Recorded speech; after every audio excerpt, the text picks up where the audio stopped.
tenemos a Tizoc, quien gobernó la Gran Tenochtitlán desde 1481 hasta 1486. Y a día de hoy realmente Tizoc es un nombre bastante común en México.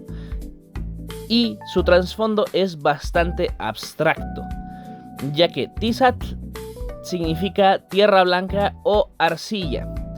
Pero si quitamos la TL y le agregamos una C al final, se convierte en un adjetivo. O sea que Tizac sería el nombre real. No sería Tizoc, sino que sería Tizac. Y sería un adjetivo que significaría algo así como arcillado.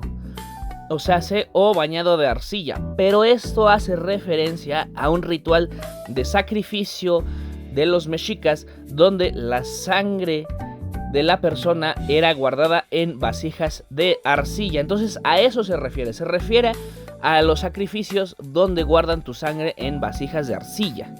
O sea que dicho apodo realmente hace referencia a un sacrificio, pero de una forma un poquito muy abstracta, ¿no? Por eso es que en sus ilustraciones puedes observar cómo lo representan con una pierna o un corazón atravesados por una flecha.